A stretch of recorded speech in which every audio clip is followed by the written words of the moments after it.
everybody. Welcome to a brand new episode of Do Not Worry, the podcast coming to you from the heart of Lebanon. I'm your host, Anthony. We're live and alive, baby. We're doing it live, and we got the crew with us, Nour and Karine. Everybody here, folks. Everybody here. Say hi, ladies. How's it going? You guys doing okay? Hey, ladies. How's it going? We're doing good. Well, thank you, Karine. As you guys may have noticed, Karine has made it into the intro. Finally, she's in the new intro animation. Yay! We're going to talk about that in just a second. But before we get going, folks, just some housekeeping. What are we talking about today? Ethan Klein's content nuke has dropped, folks. Was it a flop? Was it a success? Hasan has responded to Ethan and has challenged him to a debate. And a Kasparian, co-host of TYT, with Hasan's uncle, Cenk, has also attacked Hasan on Twitter. And she's attacked Emma Vingland from the Majority Report. H3 and Destiny fans have tried to mass email our employers to get us fired from our jobs, so we're going to talk about that. I'm also beefing with the dumb Sneako fan that harassed Ethan and Ela in the street, so we're going to be talking about that. If we have time, we're going to talk about the Lyft controversy and a few other topics. But first, folks, let me take a second to thank our lovely patrons, folks, without whom this show could not exist. And we got some brand new patrons this week to join our family. Brand new abductee patrons Molly Harrington, Mary Short, and Emily Wallace. Blonde patrons Matthew C. Kujini and Yara Yusuf. And we got some brand new YouTube members, folks. IK, Mo, Sarah Sarufim, Squandered Octopus, Jason, Lauren Murphy, Nick, or Jason, Lizzie Rosa, who's also a patron, and Lizzie, who's also managing our clip, our unofficial clip channel. So thank you, Lizzie. We love you. And I know a bunch of you guys got gifted some memberships, and you got some memberships during the live stream. Those haven't written those down yet, but we love you guys. Thank you so much. If you guys want to support us, a small independent Lebanese YouTube channel, the best way to do so would be on Patreon, or you guys can join our YouTube memberships. It is the only way that I can pay my crew, folks, so we appreciate you. This show cannot exist without your help and your support. And I'm going to be dropping some exclusive Patreon content this week. I might try to do something tomorrow, give you guys a sneak peek into one of our other main topics for later this week. So that is that. Also, what's happening there? Ladies, what's going on in the chat? How many viewers do we have right now? We're at 200. 200. That's pretty 200 good. already? Jesus Yeah. Christ, that is insane. I'm going to try not to curse as well, folks, because our cursing has been causing us monetization issues. The world is angry at us for... let me just click that away from that. The world is angry at us. Anyways, before... I guess we can get started with the first topic. The content nuke. Ladies, did either of you watch... actually, before the content nuke. Actually, no. The intro, folks. Sorry, we're doing this live. Forgive us. This would normally I would delete this, but let's just give our good friend of the show, Charles, a shout out for making this animation, folks. So Charles, here, just 1 second. Let me cut to you, ladies. Saifi. Charles He's a great Saifi. artist. You can find him on Instagram, I guess. Sukar and Spice has donated $7 Canadian. Love from a Canadian Syrian. $6.99. Whatever. Love from a Canadian Syrian. Keep up with the amazing work. Thank you. Awesome. Well, here is Charles' account on Instagram. His name is Charles Saifi. As you can see his name right here, folks. He's an awesome motion designer, animator. He has refused to take any money from us, folks. He made this animation Really? like 2 years ago. He made the animation. It was originally me, Nour, and Elijah in the animation. Then he kind of I asked him to update it like a year ago, and I asked him to add Nadim in the animation, which he did, and he refused to take any money. I was like, this time I need you to add Karine, but please, I'm like, let me pay you. Please allow me to pay you. And he once again, he almost agreed to get paid. We almost got him to get paid, folks, but he refused. Okay, let me just put it on here again. You guys can check it out. So he added, do not worry, friend of the show, Karine, finally here. So here I am. I just noticed I appear the least in this intro animation. We got Nour, we got Elijah, we got Nadim, and we got Karine with the horns. Yeah, they made me the devil for some reason. The horns are appropriate. But I just wanted to say thank you to Charles. Honestly, this is so awesome. Because you have the spicy takes. We love this. Yeah, and welcome Karine to the animation. You're now officially a part of the family. I love it so much. This was a surprise. I didn't know he was doing that. It was so nice. So here's let's just open up his Instagram one more time because I really want to give Charles a shout out. I mean, again, he did this for free. And what's awesome about this, folks, if you want to support Charles and work with him, even if you're watching us from the States, you can work with him online for any animation, any type of art. He can send it to you via email, via Instagram. So if you want a talented Lebanese artist, motion designer, animator, consider hitting up Charles. He's part of the Do Not Worry family. So Yeah, that would be awesome. Also, he once did like a rock cover for one of our.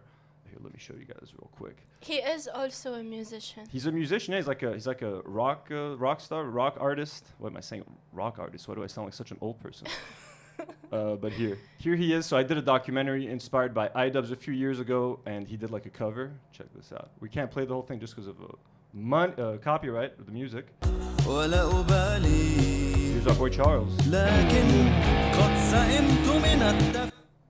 I got it muted a little bit, folks. Copyright reasons. Boom. So that's multi-talented Charles. Thanks again for the awesome intro. Karine, welcome to the family. Also, just a quick update, folks. Wanted to talk to you guys about our streaming schedule. As you guys can tell, we're still kind of figuring things out. I'm aiming for 2 shows a week. Right now, we're going to aim for 1 show on Monday and 1 show on Thursday. The Thursday streams might be solo streams if I can't get the whole team here. It might be me with one of the crew members. Not guaranteed. But we're still figuring it out. Like this week, we're doing it on Monday. Next week might be Tuesday. But we're trying to settle for Monday and Thursdays. Let us know in the comments what works for you guys. If you prefer Tuesdays. We're trying to avoid Fridays, even though I've done some Friday streams. But just to, we want the weekend. We want to live our lives. To keep our Fridays. Exactly. Yes. Keep our sanities, keep our friends, our loved ones. So we need our Fridays. But let us know what you think of the schedule and if you're into 2 episodes a week. Anyways, I think I've spoken enough. Let me see what's on the docket. We got. Sorry, you mentioned someone sent the super chat. What did they say? I completely. The one earlier. Yeah. Sukkar and Spice, $7 Love from a Canadian Syrian. Keep up the amazing work. Awesome. And we got another one from Sydney, Melbourne, $5. Ooh, well, thank you guys so much. We love you guys. All your super chats, all that goes towards supporting the show. So, I mean, we love you guys. So first, the content nuke. I reacted to the content nuke. I watched it live. It was kind of a watch along, I would say. It was 2.5 hours or so just watching it. I personally, and I know a lot of people were complaining that I was looking at my phone. Folks, I was doing the stream by myself. I was using my phone to look at the chat, okay? I was looking at the live chat and trying to interact with people. Also, people were like, why aren't you answering? You're now responding to Ethan's arguments. Folks, he made the same arguments he's been making for the past year. We have responded to each and every one of those arguments in various podcast episodes over the last, at least 3 months. We've talked about it ad nauseum. I'm not going to talk about the same things over and over again. It was mostly a watch along. I was kind of excited to see if I was going to be in the content nuke and how much of me he was going to put there. If he was going to say my name, mention the show's name, that's why I was kind of watching. So it wasn't the most, point by point reaction. But I mean, hey, it's my first solo live stream, and it was already almost 2 hours. How long did you want the video to be? Uninformed Leftist did a point by point reaction. It's 5 hours long. Ladies, did you guys watch the content nuke? No. What did you watch? Did you watch some of my stream? I saw some of it with you. It was 2 a.m. and yeah, that me too. was it. I saw some of it when you were watching it because I was I got a notification that Anthony was live. I didn't know he was doing that, so I was like, "What's he doing?" So I was like, "Oh, the nuke is on." I was also streaming at I started at midnight and I finished at 3 a.m. So I was fucking exhausted. I hadn't had dinner. I told everyone I was gonna get shawarma. People started sending me donations for my shawarma. Thank you. It was a delicious shawarma. But I did go ahead and write down some time codes in case since you guys haven't seen it of the most, I guess I would say, significant moments that I wanted to talk about, or just some of the points that I wanted to just focus on. There's a lot. Again, it's a very long video that Ethan made. We can talk about it for hours, but let's just take a second and just react to some of the points that I wanted to look at. So for the first part is how he opens the video and says that the biggest threat to America is basically communism right now. Yeah, so let's check that out. A more perfect union, not tearing it down. Marching bands, a pride that only the thing is, there's something kind of scary brewing in America. Communism.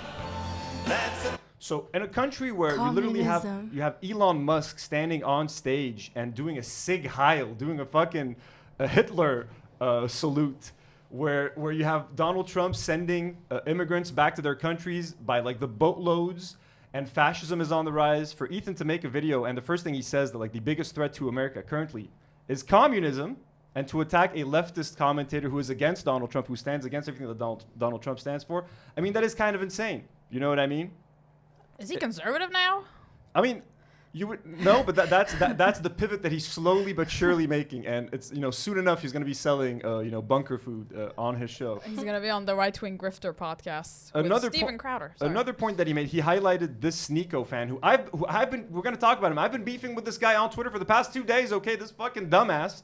But Ethan talked about him, so I just wanted to say that this guy's an asshole. Let's just watch that real quick. Nazi Zionist. And because of Hasan and others spreading this malicious lie about my beliefs, I'm even getting harassed on the street. So how come you don't like Palestine? I like Palestine. No, you don't. Why do you say that? Because, bro, you're... wasn't she in the IDF? Yeah. Oh, damn, that's crazy. Mandatory service. That's sad. Awkward. That's terrorism, bro. She was born there. That's sad. Feel bad for you guys. Ethan Klein, bro, you're ugly as fuck, bro. You're ugly as shit. That's you look like crazy, a rapist, bro. actually. You look like a fucking rapist, Ethan. That's kind of crazy. Feel bad for you guys. Ethan Klein. Well, we'll talk about this guy in a little bit more detail later and my beef with him on Twitter. I just don't want to interrupt the Ethan video. Bro, you're ugly as fuck, bro. You're ugly as shit. You look like a rapist. Okay, you ate him up. I'm tired of all these coward Americans in the South trying to act like they're so tough. Oh, I'm American. Oh, you don't even run your own country. You don't run your own country, bro. You don't run your own country. A foreign country named Israel runs your country. Oh my God, bro. I love you, Hasan. Can I give you a hug, bro? I'm so sweaty, bro. I love you, bro. I'm so sweaty. I love you, bro. I have to interview you. You're my hero, bro. So he's trying to make it seem like this guy is a huge fan of Hasan's, and Hasan actually responds to this in another video that we're gonna look at later. This dude was literally stalking them, and like at the event, he didn't even know who Hasan was before meeting him there. So we're gonna watch that footage a little bit later. I love you, bro. You're the coolest guy in the world, bro. Hold on, I think I look gay in that one. Hold on. Okay, 3, 2, 1. Hold on, I think I look gay in that one. Hold on. Okay. It's the funny thing about me. And you can tell that Hasan is like super uncomfortable in that interaction, like he's not at all enjoying that with the dude. Also here there was another, and this is where this part is hilarious. This is where he makes his terrifying realization that Hasan is actually a socialist, which he didn't realize before. Ethan hadn't seen any of Hasan's videos. He didn't see the Lenin bust in his room right behind him where he streams. He had no idea. Didn't play it. A propagandist is much more than someone with a bias. It's someone who knowingly lies to further their political agenda. And then I had a terrifying vision. Had I been duped? Was Hasan presenting a Trojan horse to my community, where he was just a left-leaning Democrat like myself, and as he said in the previous video, was funneling them in... Hasan, I just thought he was a left-leaning Democrat like myself. Left-leaning Democrat. Left-leaning Democrat, bro. Like, how did you, for a moment, think that Hasan was a left-leaning Democrat is kind of funny. to radicalization and turning them against me. Liberals are some of the easiest to manipulate people on the fucking planet, dude. I learned how much he hates liberals. Dude, I hate liberals, dude. I hate them. I hate them so viciously. Did he secretly despise me this whole time? I'm sorry, dude. I hate liberals so much. Did this man sit next to me for 2 years and pretend to be my friend? Dude, liberals are a burden on this planet, dude. Liberals are the most, like, scummy, vile, fucking idiots. The editing and the music and, like, the black smoke around him. Did Hasan lie about our friendship? Did he sit next to me for 2 years pretending to be my friend? Liberals are incredibly stupid. I hate these petulant liberals, dumb fucking liberals. What else is someone this sociopathic capable of? Liberals are some of the easiest to manipulate people on the fucking planet. Was I being manipulated this whole time? That was my fear anyway. Regardless of his true beliefs, that broke my trust in him, and I pretty much ended the show immediately. Something else that I kind of want to talk about. Guilty. Why is he being so stupid? Is that on purpose? Yeah, I think it's being over dramatic on purpose, but it's falling flat. The video, it was extremely unfunny in my opinion. This part I kind of talked about this. I found it a little bit, I'm not gonna lie, like traumatic, but like not traumatic at all, but like a bit of tiny bit of PTSD on my end. I think it's funny. But it's not just this video. I'll explain. So Ethan just using an animation of an explosion of a nuke just for fun in a fun like takedown YouTube video is so offensive to actually both Arabs and Israelis who actually have to face like bombings. Like I was at I talked about this before. I was at the August 4th blast in Beirut when that happened. I thought I was gonna die. I literally was in the third largest non-nuclear blast in history. So any footage of like explosions, I just find kind of disturbing now in movies, in video games. It doesn't hit the same for me as it used to back in the good old days. You know what I'm saying? And for Israelis who also live in fear and also have to hide in bunkers from explosions, from rockets that are coming from Hamas or from Hezbollah, using this sort of thing, I find just like for funsies and to make like a silly point on YouTube, I just found to be completely unnecessary and just shows how little Ethan kind of understands people from the area, even though he claims he doesn't. He's married to an ex-IDF soldier. Terrorist. Ex-IDF terrorist. So I just found this unnecessary. And what follows this is even funnier. Can you just shut the fuck up, bloodthirsty, violent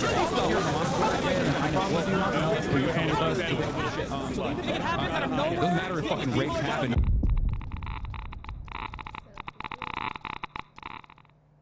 Thank you to ExpressVPN for sponsoring this video. ExpressVPN. So he actually managed to get us. Now, that is kind of impressive that he managed to get a sponsor, but that brings us to something that I do kind of want to mention here real quick. Ladies, I'm going to cut to you guys as I pull this up.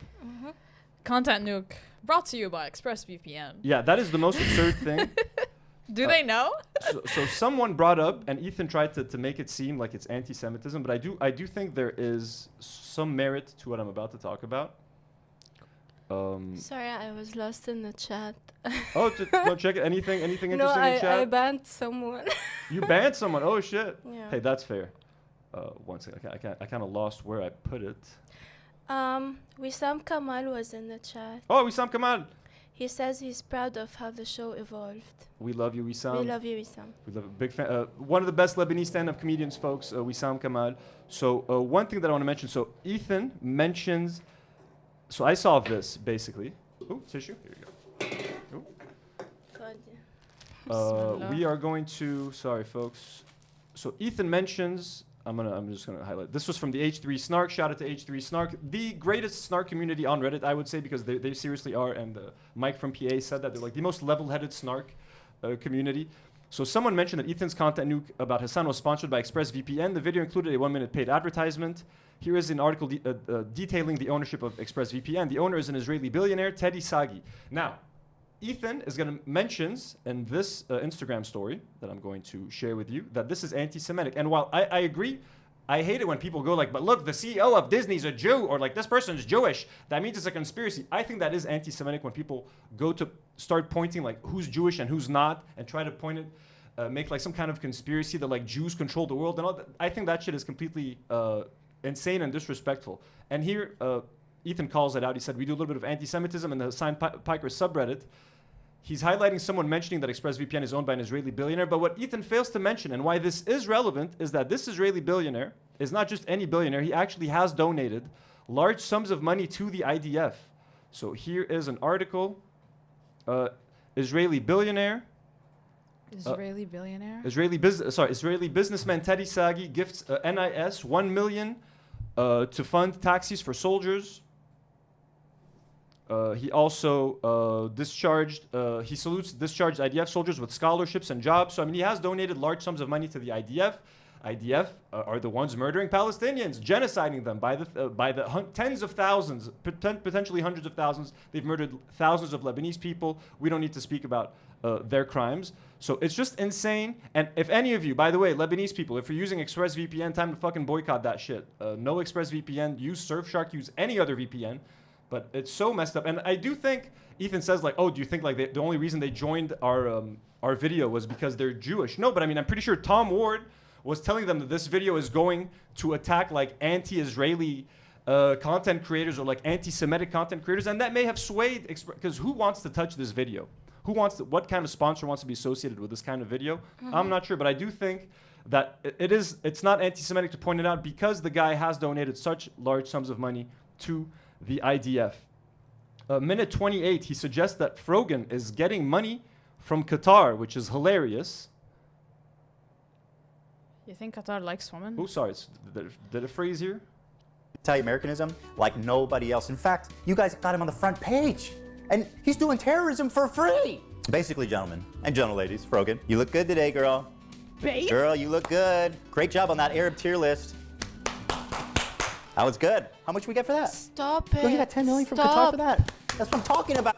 Yeah, he's obsessed with the tier list. Still talking about it, Nour. He's still talking about it. That's insane. Khalas. And he's suggesting that Frogan got paid $10 million from Qatar. Hey, Qatar, if you're paying $10 million, we'll take it. We will sign the fuck up. I will become the #1 Qatar propaganda podcast in the world. Wouldn't you guys like $10 million? Yes. We'll each, I guarantee you guys a couple of mil. Let's do it. Qatar, please. We're open. Our pockets are open, ready to receive. Ready to receive. So wait, hold on. Why is he saying that she's funded by Qatar? because she's Muslim and she's Arab and she makes anti-Israel Okay, content. but cool. Literally, that's the only reason. Here he even brings Kaya into this, folks. Hasan's beautiful dog Kaya. Look at that. This breed's stunning fluffy coat comes with a price. No chows. Oh, fuck no. Very cute, by the way. Sorry. Boom. Kaya's at 29.29. How fun is this, folks? Boom. There we go. For some reason, it doesn't. What? I'm using a MacBook Air, by the way, folks, so it's getting kind of slow with all the streaming and stuff. I need a new laptop is what I need. Or that designer dog. This breed's stunning fluffy coat comes with a price. Chow chows shed fuck all no. year. Very cute. He's by the way. calling Kaya a designer dog. Kaya was in your studio. She played with your dogs, Ethan. Like, how can you go? Like, okay, go for Hasan, but like, leave. It's like going for someone's kids, bro. Like, you know what I mean? That's kind of insane. That is unhinged. He's just trying to suggest that Hasan is rich and that he lied about adopting a dog, etc., etc. Here at 38:44, he talks about white colonizers. Not as indigenous, but as white colonizers. This is despite the fact that Here, let me go back a couple of seconds. He's talking about how in the Middle East. Ethan's talking about how we like pro-Palestinian supporters consider a lot of Israelis as like white colonizers, but he's trying to say that no, a lot of them are from the Middle East. Characterizes them not as indigenous, but as white colonizers. This is despite the fact that 60% of Jews in Israel are actually native to the Middle East. This is wild. Okay, cool. So they're Arab colonizers. They're brown colonizers, not white colonizers. They're still colonizers, Ethan. That's what you need to understand. The fact that some of them are Arab Jews and they left Arab countries or were kicked out of Arab countries to go to Israel, the fact that they kicked out other people from their homes and took their land still makes them colonizers. So they're brown colonizers. There you go. You know what I'm saying? Jewish colonizers. Call them whatever you want to. Doesn't matter. This is what identity politics does to NMF. You look at like people of color and you're like, they can't oppress other people. They're brown. That's how it works. Yes, they're fucking Moroccan Jews. They can be colonizers. It's not just the Europeans who came in after the Holocaust. Yeah, fuck them. Fuck the Moroccan Jews that stole Palestinian land. You know what I mean? It's pretty simple.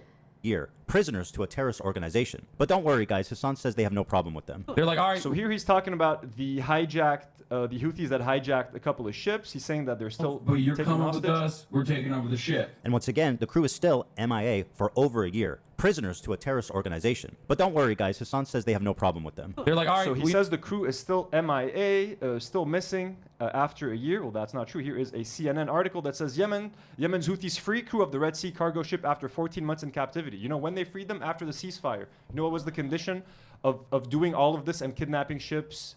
It was to stop the genocide. They were trying to put pressure on Israel. As soon as there was a ceasefire, the crew has been released. They're safe and they're alive. So again, Ethan, because Ethan has been working on this video for so long, he didn't even so much of the news he's using is like outdated and old.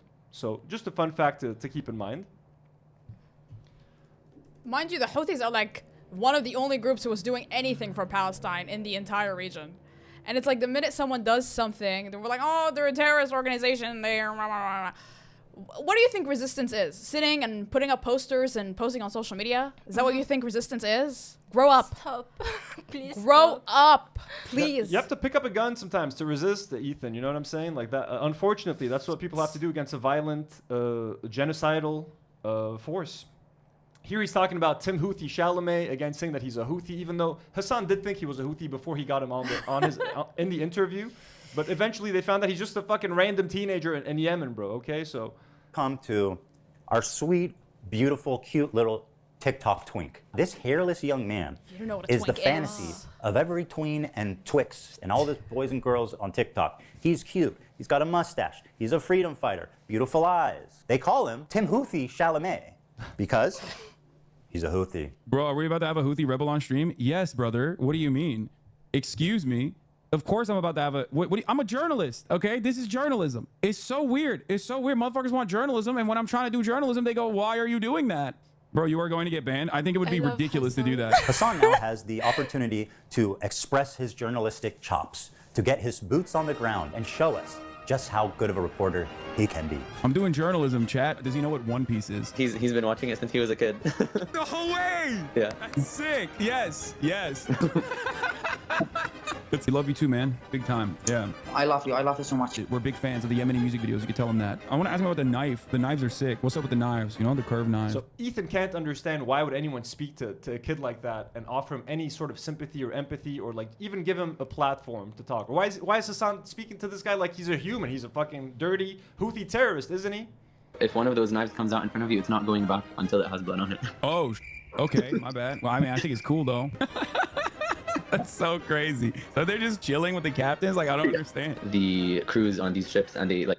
That's so funny. I'm a journalist, okay? This is journalism. It's so... We're just chilling. We're just having a... We're just vibing. Yeah, we're just vibing. We're vibing. Display of disgusting terrorist propaganda that I have maybe ever seen in Western media. What has happened to... does he know what... So, I mean, I just wanted to... So, Ethan keeps asking, why would Hasan talk to this? He's just trying to fucking humanize him, Ethan, okay? If you just go to YouTube, I did this for fun today. Check this out. Write life in Yemen on YouTube, and this is what you get in your YouTube search. Life in Yemen, the most dangerous Arab country full of problems. Scroll down. 8 days alone in the world's most dangerous country. Yemen.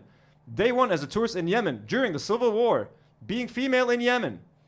Walking the streets of Yemen. Unbelievable. Unbelievable. This guy, what can $10 get you in Yemen? You know your country's fucked when you have one of those videos where what can $10 get you in this country? We've had it happen to Lebanon. We've had that. People show up with like $10. What can $10 get you in Lebanon? And they go on a fucking hotel spree for like a week. You know what I mean? You know your country's fucked when one of these fuckers makes one of those videos. What can $10 get you in your country? As a Lebanese person, we know these people come here all the time. I've beefed with one of these fucking tourists. Let's scroll down a little bit more. The black market of gasoline, Yemen. Harsh conditions on streets of Yemen. 24 hours as tourists in Yemen. Extreme travel. This is just daily lives of the poorest nation in the Middle East. Yemen. So why would Hasan try to humanize this boy? And even if this young boy, Tim Houthi Chalamet, did join the Houthis, when he lives in the shittiest country on earth that's constantly being bombed by Saudi Arabia with U.S. supplied weapons, what do you want him to do, Ethan? Again, you got to understand, but Ethan is so disconnected from this reality, living in Los Angeles, in his mansion, rich as hell. I mean, if Hasan is also rich, but for some reason he can empathize with these people. Ethan is only focused on, but why don't people care about the Israelis and the victims? Look at all these terrorists. He can't for 1 second put himself in these people's shoes, bro, okay? The kid's not bad looking, posed with a couple of guns, probably got him a lot of Instagram likes, started to pose as a Houthi terrorist. Look, I'm the sexy Houthi pirate. Like, that's it. He's going, it's a grift. He's grifting for likes. He's just doing it as like a social media persona, most likely. But even if he was a Houthi terrorist, Hasan's just trying to humanize him. Oh, you like Luffy? Oh, you like One Piece? Me too. You know what I mean? That's it. That's all he's doing. We got a $20 super chat from Mo. Mo, thank you so much, Mo. What does Mo have anything to say? Yes. I haven't listened to a podcast or anything long form in 2 years or so. If I can't play it at 2 times speed, I'm not watching it. Think I got podcast burnout. All that to say, I look forward to every episode. Awesome work. Oh, we love you so much, Wow. Mo. Thank you so much for the support. We really can't do this without you guys, so we love you guys. Ethan says, I can't remember. I want to put a pike through a Jew's asshole and through his mouth. That's just what kids in Yemen are like, man. And also, what do you mean? It's just a person on a pike. There's no Jewish person on a pike on that photo, unless I saw something. So again, here's Ethan conflating Jewish with Zionist. He said there's no one Jewish. The post says execution that we will carry out on all Zionists. Ethan is just assuming that Zionist equals Jewish. That's it. No room for debate. Different. Hasan claims this isn't even a Jewish person on the pike. How exactly is a naked, piked person supposed to look like a Jew for you, Hasan? You know what? You're right. Let me make it a little clearer for you. First, he needs a bigger nose, right, Hasan? Of course, he needs a yarmulke, the curly thing. Did Hasan ever say this? Did Hasan ever talk about how Jews look or make fun of their noses or like yarmulkes? But here's Ethan putting words in Hasan's mouth, making it seem like Hasan would only recognize a Jewish person if they were drawn in such a caricature way. Oh, look, Hasan, he dropped his dreidel. He must be Jewish for sure. Or, you could just read what he wrote, you dumbass, liar, terrorist-loving, propagandist piece of shit. This is why this entire conversation is fucking right now. One of the most... How fucking petty is Ethan, bro? Okay, so here, this is probably the most fucked up and most offensive part of the video. Ethan just whispering the words like, genocide, ethnic cleansing, just for fun, for effect, okay? Look at this. Look how people are actually being fucking slaughtered every single day. They were before the ceasefire. They're still getting killed in the West Bank. Don't worry about that. But just look how disrespectful this is. It's fucking insane. He's literally projecting. It's so fucking insane. Cynical. And American individualism is in full display. How is this the conversation that you want to have right now? One of the most cynical methods Hasan deploys to sidestep any criticism is to deflect to the ongoing genocide in Gaza. I've seen him do this so many times. He frames it like you are selfish for trying to criticize him, no matter what the reason is, because there's a genocide happening, man. How can you criticize me at a time like this? Claiming that I am, you know, too pro-Houthi. When someone is like focusing on that while there's an active fucking ethnic cleansing campaign happening. He also apparently thinks Twitch is liable for me interviewing a Yemeni teenager who's only known genocide his entire life. In the middle of fucking talking about fucking genocide in Gaza, and this dumb fuck. Blow your nose, brother. Love you. Not trying to be mean. Just keep some tissue nearby and clear it out occasionally when needed. Much love. Fuck you, dude. My argument sucks? You think it justifies genocide? What are you, stupid? So just the way you say like genocide, like he's treating it like a joke essentially for content, for a silly content nuke on his YouTube channel. Hope it was fun, Ethan. Like that's literally what it is. Everything that can be tangentially turned into like Jewish people are under attack is a decent way to just like drive discourse away from open genocide in Gaza. If your sole focus when Israel is doing, and he's trying to completely devalue the word so that if someone is ever arguing with Ethan and says the word genocide, he's going to point to like, oh, you're just using the word, you just want to say the word to like deflect, or it's like, no, bro, there's little fucking genocide. Like, I'm sorry you're people, I'm sorry you're countrymen. You know what I mean? You're a dual citizen, and your wife's family are fucking committing a genocide to the fucking Palestinians, bro. Like, I'm sorry, Ethan. I'm really sorry, but that's the reality of it, my man. Here, he attacks Frogan again, calling her a beggar. And if you're not against genocide at this point, like, keep your fucking money. Keep your $10,000. Keep your little chump change. Like, what do you want? Do you want me to say like congratulations? Imagine being Frogan, a leftist living in LA in comfort, begging for her rent money on stream, and telling displaced and famished Palestinian children, "No kids, you need to give that 10,000 back." Ludwig didn't pass. I wanna highlight this video once again. Sorry, let me just cut. I'm gonna cut to you ladies while I bring this forward. I have to say Ethan's basement is here. Oh, Ethan's basement! Shout out to Ethan's basement. We love Ethan's basement. This the greatest ex Hasan. Ethan, sorry, H3 fan channel. Ethan actually went for Ethan's basement in his Instagram stories yesterday, if I'm not mistaken. Just every time Ethan mentions begging, I want to play this video, okay? Because it must be remembered how Ethan, a millionaire wearing a Rolex that he just bought, is begging people to sign up for $5 memberships on YouTube. Thank you to our members. Thank you to our members so very much. I was explaining on Monday that it's no surprise, or it's no secret, that the show has taken a bit of a downswing on viewership, and therefore ad revenue and memberships, because I'm stand on my business. You certainly do. And you know what I mean?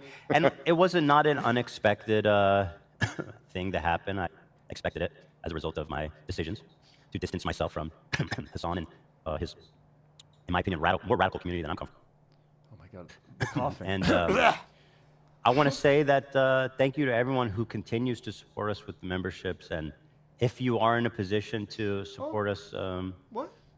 If you can afford the $5 a month or whatever it costs, that the fact that he's like, if you're in a position to support us, if you can afford the who's begging, Ethan? I'm not making. I would never have made fun of you if you hadn't made fun of Rogan. Like, you know what I mean? I don't call it begging. It's what people do when they're streaming, bro. It's how you can survive. You know what I'm saying? Yeah. What's up? Karine made a face. What's up? Huge super chat, $100. Damn, $100 super chat from Fahad Aile. Oh my God, Fahad, I'm gonna give you the full screen of the answer. Go ahead, the crew. Love you guys. Hope this helps towards getting a new streaming PC. Oh my God, Fahad, thank you so much. Not only do I need a new PC, I need monitors. So nice. I need multiple monitors. I need a monitor for the chat. I need a monitor for OBS. I need all this. I'm gonna get a stream deck so I can just little touch buttons and like switch. Thank you for bearing with us, by the way, guys. This is so cute, guys. Thanks for the support. That is extremely generous. Like, God bless you. May the Lords bless you. You know what I mean? And your family. No, seriously, that is way too generous. But thank you guys so much for bearing with us. Like, we're still very new to this live thing. We're one of the only live streaming in Lebanon is big, but it's like on TikTok. People fucking love their TikTok live, bro. They're I go on there obsessed with that sometimes. shit. Fucking boomers will sit there on the couch fucking watching TikTok live. Cab drivers while they're driving watching TikTok live.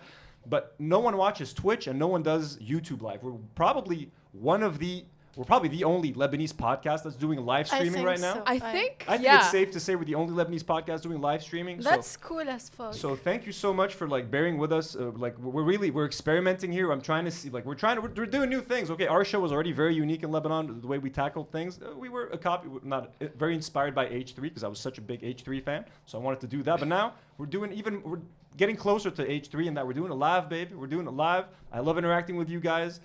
The thought of not doing it live seems so lame now because the fact that you guys are watching and like we have to like be careful and like not say like stupid shit and like the fact that we can interact with you guys, it's so much more fun.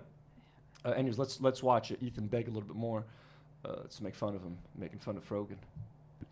I would greatly appreciate that. Please give me your $5. However, we're fine. We're fine, baby. We're gonna be fine. And I'm just happy you're here. We're gonna make it, baby. Thank you. We're gonna make it, baby. Like, imagine I had you guys. You'll live. Sitting there like, oh, please, we'll be fine, Anthony. Like, it's okay. Our financial troubles will pass. Like, imagine putting that pressure on you guys. It's so fucking funny. So, yeah, Ethan, please stop calling people beggars, my man. Okay, just, khalas. Shoo batak bashagli. Now we're going to get to the fun part, folks. Me, okay, I made an appearance in this content. Nuke, it's at 2 million views. My ass is in there, baby. My ass is in the content, Nuke. Let's go. 125.12, I think. Here you go, something like that. Boom. Ethan's talking about food and how I said that like hummus, me and Capri and Raf and Frogan from the Arabs podcast, we were talking about food and how Israelis like to steal our food and take credit for our food. We've debunked this like 100 times. So why aren't you reacting to Ethan's points and making arguments? Bro, we've talked about this shit for months, okay? There's nothing left to say.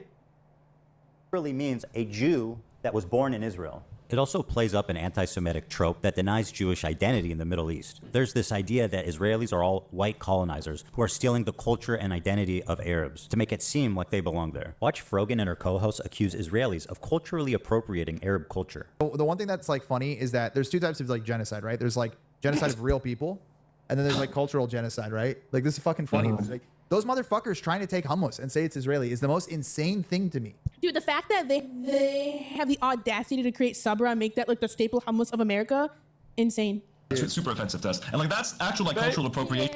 Here we go, baby. But again, did he just say that I'm like one of their co-hosts? He never says. It's the fourth time I make an appearance on this goddamn podcast, Ethan. He's never said my name. He's never said the name of the podcast. At least he showed the podcast on like when he was scrolling by it once.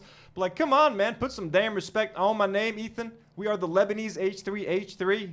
We took over this whole region, baby. I'm done. We're taking over, baby. We're coming for you. But yeah, we're making an appearance here. Thank you. That's why I was excited about it, folks. I wish I had more. I wish I had a whole segment. I assumed I was gonna have a little bit more. I'm not gonna lie. Like people get mad when someone has like dreadlocks and they call that culture. I'm like, come on, it's just like a hairdo. Like it's okay. People like white people are allowed to have dreadlocks if they want dreadlocks. But like actually trying to claim our food, our desserts. Just one question for you guys. Who the fuck do you think is making the hummus in Israel? Martha Stewart? No, it's the same fucking Arabic-speaking Jews that... Again, we've said this example a million times. I'm going to say it again. Ethan, if Indians who move to England start making curry, is curry a British dish or is it an Indian dish? It's still an Indian dish. So if Arab Jews go to Israel and make hummus, is hummus an Israeli dish or an Arab dish? It's an Arab dish. That's it. Okay? Pretty simple. I don't know why this is so complicated. Anyways, we're almost done with this. 1:41:30. Let's just go to his conclusion. These are Ethan's final thoughts. It's a long-ass video.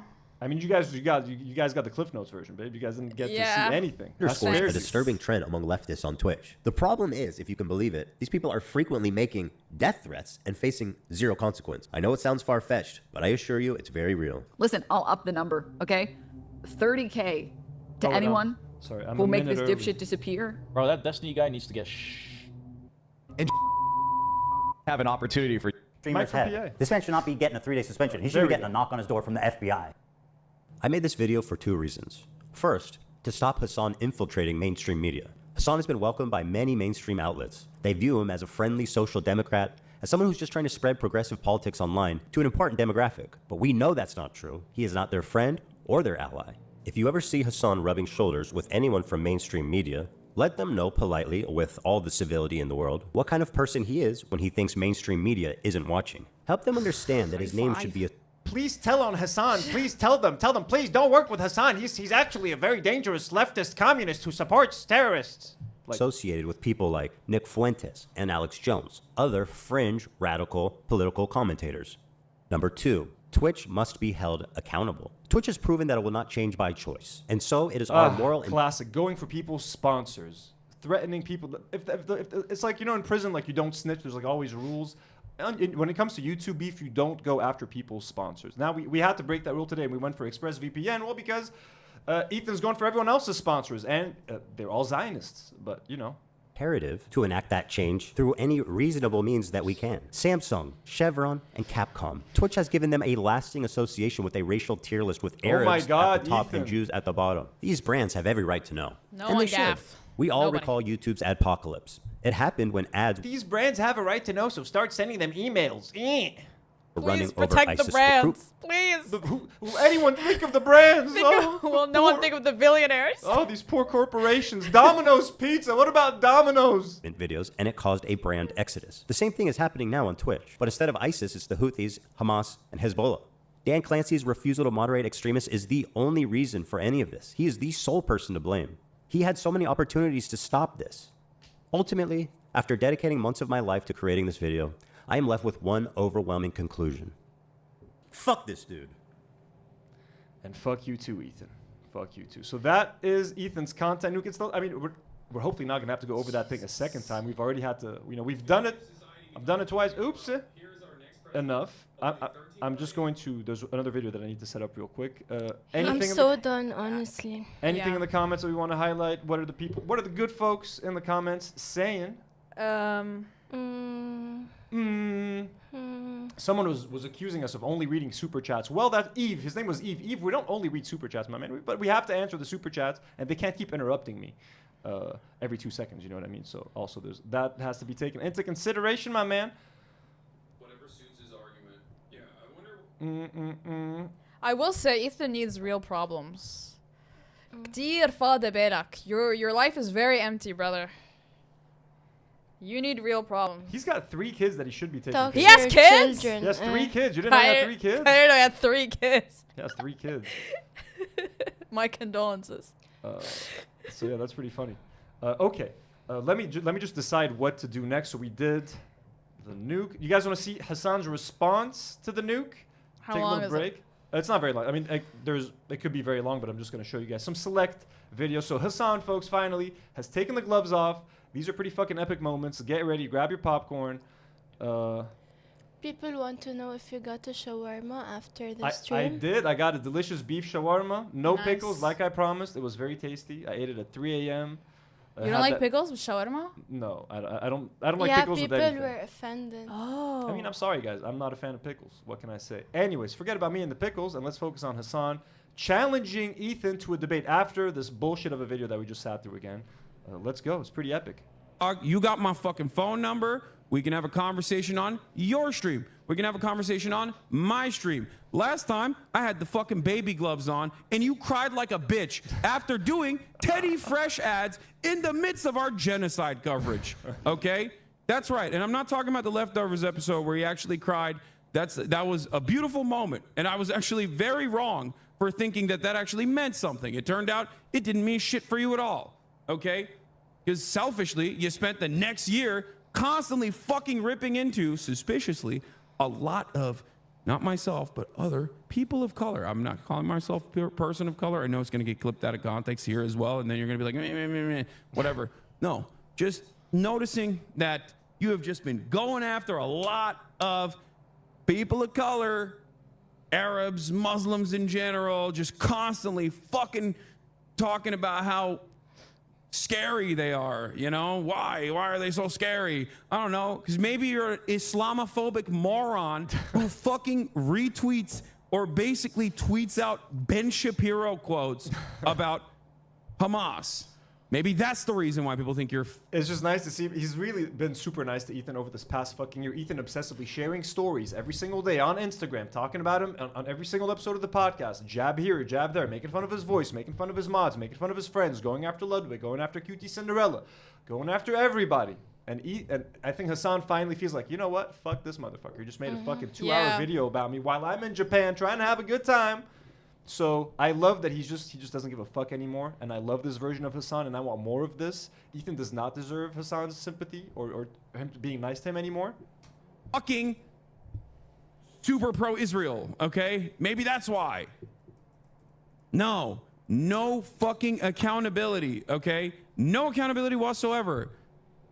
Constantly pointing the finger at other people. Oh my God. It can't be me. It can't be the broad reception of my worldview. It cannot be the way that people understand where I'm coming from. Okay? The way people have heard the same talking points over and over again from people who are genuinely deeply pro-Israel. Maybe that was the reason why people were saying that. No, it must be because of anti-Semitism. And it's like, it's not as though anti-Semitism isn't increasing. It is, okay? And it's something that I understand. It's something that many of these people that Ethan has falsely smeared as anti-Semitic understand. So especially at a time when there's motherfuckers like Nick Fuentes, Jake Shields, or numerous other like actually anti-Semitic monsters Fucking out there Sneako who are running rampant, hyper-focusing on people who are anti-Zionist and expressly and openly not anti-Semitic is certainly a choice. Sips tea.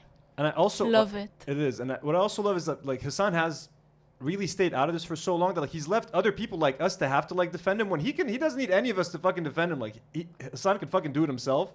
So the fact that he's just kind of being like, you know what, let me just fucking handle this. Like, I'm glad. I don't want to have to sit here and defend Hasan. Like, why am I having... I think it was great that he said nothing all that time. But it's great that he's saying something now. I'm kind of happy to hear him because, like, don't take that abuse. You don't fucking need it. And that's what Ethan wants. He wants a reaction, but, like, let him get... Because, I mean, Ethan can...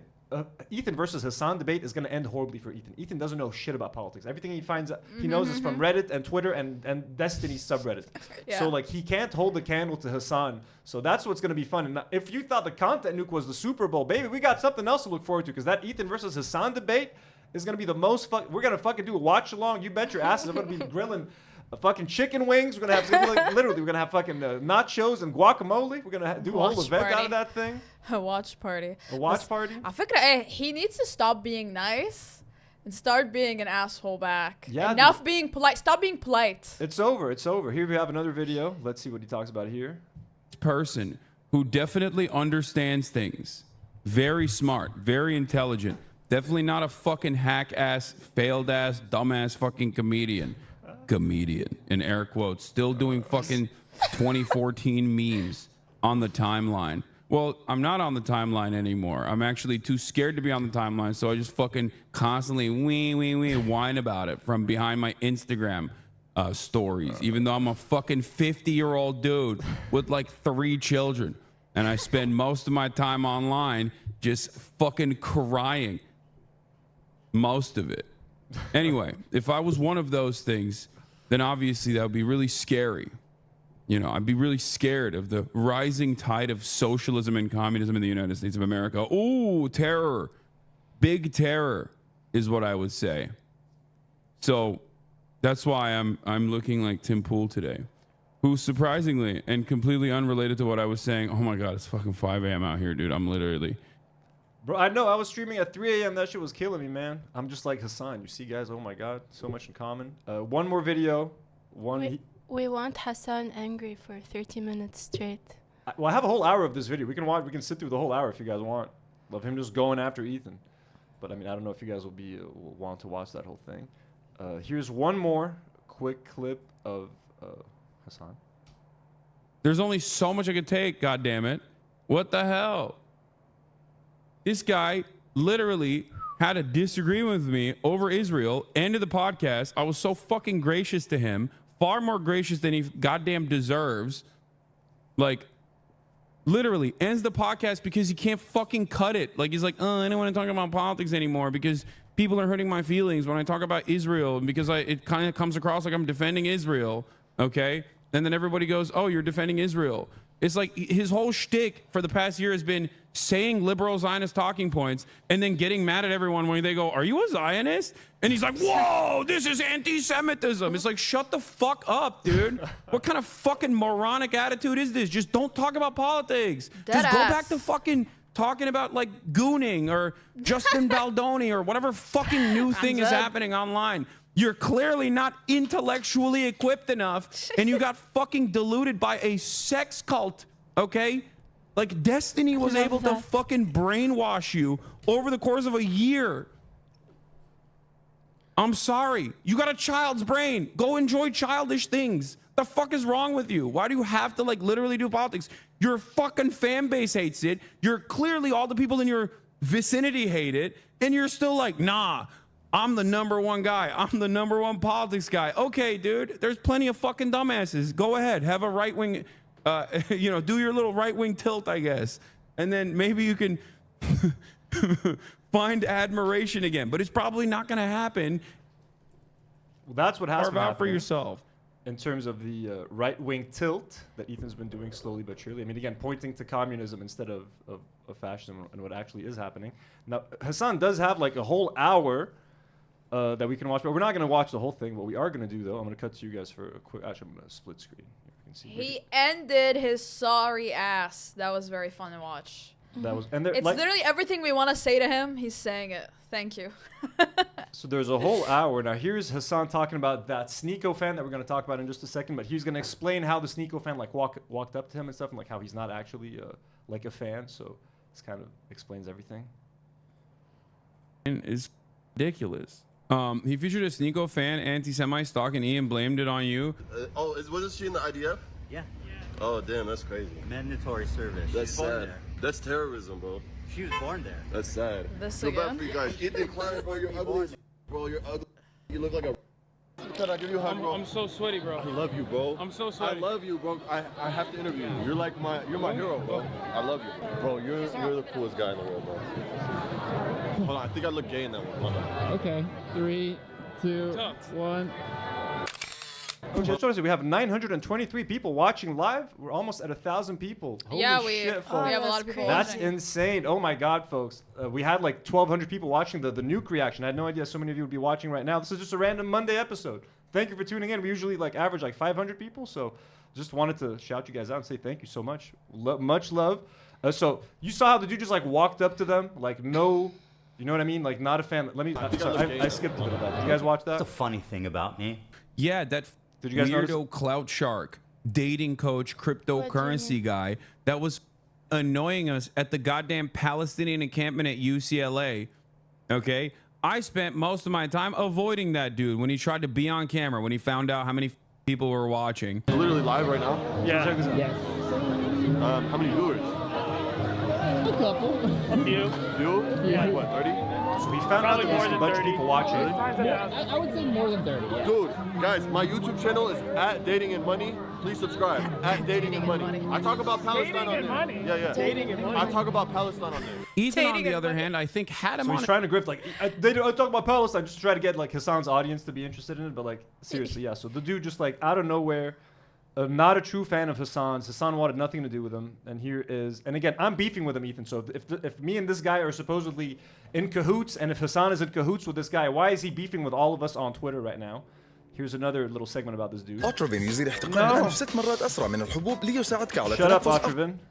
Here, man. This is some Arabic ass. folks. Radical politics. I found the first time that fan came onto your stream. Oh, here it is. Yeah, there it is. He had no idea what was going on. He just wanted to shout out his channel. He later on asked you twice for an interview, but you say no. He keeps asking if you're a communist. Clearly not an actual fan. If the most clips are out of context, couldn't watching it add the context? Dude wants me to watch the video more than he wants me to debate Ethan. I don't understand. Why? Pothead or pot man. Is that it? Hey. I could be on. Are you guys doing interviews? Where's he from? I'm Palestinian. I know I look Jewish. I'm Palestinian. He's Palestinian. We're just streaming. Israeli. I look like Israeli. We're just the guy. Palestinian Normally alpha. That's already like what he says is already anti-Semitic. I know I look Jewish. Well, I mean Israeli. Like this dude is straight up anti-Semitic. Like this dude, very fair to call him anti-Semitic. He's a piece of shit. He has a He bunch just of looks like an idiot overall. He is, and Ethan like invited Fedora. this guy on. Ethan interviewed this guy on the fucking I'm a H3 lady. podcast. He literally, fedoras are a big no-no, but he literally, Ethan like platformed this dude for like an hour, or I can't remember how long the call was. This was clearly an idiot, and Ethan was using him to try to paint all Palestinian supporters as anti-Semitic idiots. Like he wouldn't invite someone who can make cogent arguments on his show. He invites an idiot like this guy, who hates me because he was watching my stream apparently, and saw me talking shit about him, started attacking me on Twitter. What are you guys doing? What kind of content? We're just streaming. Just live streaming. Oh, live streaming? Yeah. Dude. Twitter, bro. You guys on Twitter? Yeah. He sounds like an alpha bro, You like get viral there on sometimes? page. Or? Alpha wannabe. Yeah. I'm just kidding. I'm just like, Yeah, I'm yeah. a content creator too, He's bro. looking for a personality like really Yeah, hard. my big he fan, wants one dude. so bad. I want to make content, but I don't know. Must be Like, entertaining.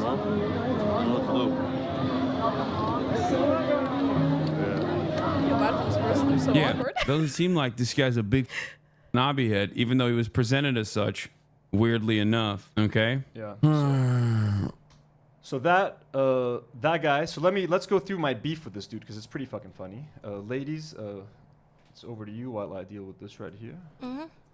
Over to you. Over and out. Over and out. Where's everyone from? I want to know. We're getting a bunch of new members, by the way. Ooh, thank you so much.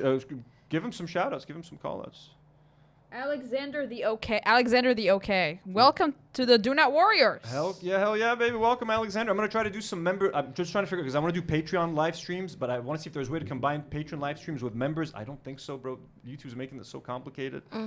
Let me just look over the topics, see where we're at so far.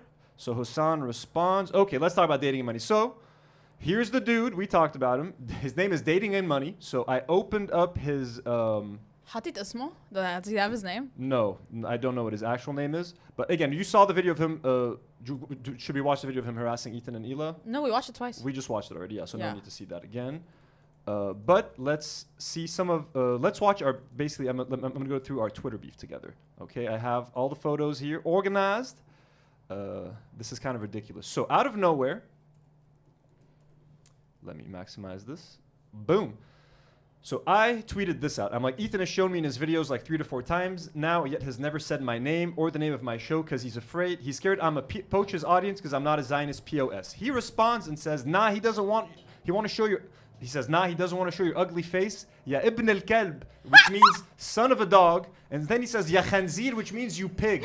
This is unsolicited, crazy. Folks. I said nothing to this man except like, I'm assuming he was watching my watch along to the Nuke because when he came up, I called him a fucking idiot. So he must have seen that and got upset. So I replied, what did I say? It's like, lol, you're an embarrassment to Arabs and the Palestinian cause. Masmis ya zabir, which means suck you, which means suck my dick, you penis. I'm basically saying, suck my P word, you P word. I'm sorry, I was getting vulgar, folks, and stuff, but like, he was just really annoying. Must be. Then he replies and tells me, you're a Pajit, which is a derogatory term for Indians. So he's one of those Indian-hating folks on Twitter. One of those guys. And again, his name is Dating and Money. So he's into crypto. He thinks he's an alpha dude who's going to teach you how to get women and stuff. Crazy shit. Then I told him, bro, you're so dumb. You let Ethan Klein dunk on you. Lol, cope. Soft ass living in LA. Come to Lebanon. Let's see how man you are. That's because he threatened me and AB to a boxing fight. I think I skipped that one. So he says, you are from India. Don't lie. You don't look Arab. Ya hayawan, ya kalb. So ya hayawan means you animal. Ya kalb means you dog. He's fucking going at me, bro. That's crazy. You don't look Arab, but you do. He says, as soon as you touch down, you're going to stink up the place and get deported immediately. Sidewalk pooper. So immediately, he seems like a 12-year-old with calling me a sidewalk pooper. Okay, so here, he goes back to one of my old tweets where I say, AB, how could you do this to me? When AB denied knowing me, like Judas denied knowing Jesus back in the Old Testament. He denied him 3 times, just like Starkiller denied me 3 times. So he says, AB Starkiller, a sucker just like you. I could box both of you. The F slur, basically. He just screened out the AGS, but he's calling us the F slur.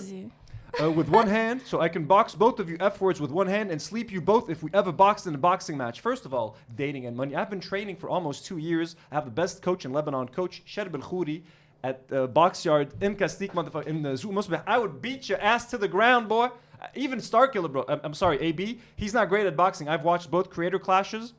He's not very good at boxing. I can take AB down and I can take your ass down. You best believe I could take both of you in a tag team, bro. I could take the 2 of you down. Okay, tag team. Creator Clash 3. Call me iDubbbz. Call me Anissa. I got you. Then I told him, oh, bro, no way you're that. Oh, that's when I realized who he was. At first, I'm like, who's this guy attacking me on fucking Twitter?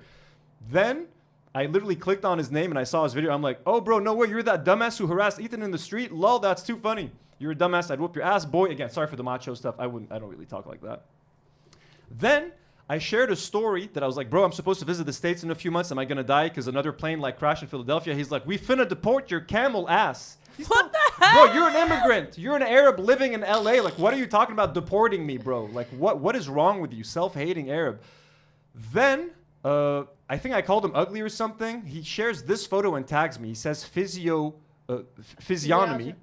Yeah. Physiognomy, basically, and tags me, do not worry, pod. And I told him, you're an Uber driver. Got it. Doesn't he look like an Uber driver? I don't want to sound, is that fucked up? I'm an Arab. I'm allowed to say it. He looks like an Uber driver, folks, and there's nothing wrong with being an Uber driver. Like, I'm just gonna stop this train of thought. You guys aren't happy with it. If the Uber driver's a bad insult, folks, we're doing it live. I just feel like, cause I went through his Twitter a little bit. All the stuff he posts, he's in his car. So it's very Uber driver. He may be an Uber driver. And he's wearing those like the like Snapchat spectacles. Again, all my love and respect to Uber drivers. We love you. I don't have a car. All I do is ride cabs, baby. I love taxis. Let's go. We got more from this guy. He looks annoying as fuck. He's very annoying. Let's watch some of his videos. Let's go to his Twitter real quick. Physiognomy. Because his Twitter is insane and unhinged, folks. Literally unhinged. He has a bunch of fucked up tweets. Now, I saved a bunch of them, but let's try to go through his Twitter first, and let's see what's up, shall we? Goes without saying if his is dating and money. Couldn't even try to come up with something creative, by the way. I know. So here's the Twitter. Dating and money. This is the channel where we talk about dating and money, baby. Follow Instagram and dating. So let's just read some of his tweets, okay? Look at the power of free speech. I saved a bunch of. So here he's talking about drones, okay? Look at this. This is the only way to solve the mass immigration border problem is to have armed mini drones all along the U.S.-Mexico border that are ordered to shoot at anybody who steps 5 feet away from the U.S.-Mexico border. This is a Palestinian man living in the U.S. wanting to murder incoming refugees with drones at the U.S. border, folks. So this man is clearly unhinged. He voted for Trump. If he's I don't know, is he a citizen? Yeah. Here he says, I'm a Palestinian man, and I think the 1947 borders two-state solution is the best option for Israel and Palestine. Let's end the radicalization, stop spreading hate, show love, and let's all come together. Oh, let's all come together. Let's just keep that in mind. Let's all come together.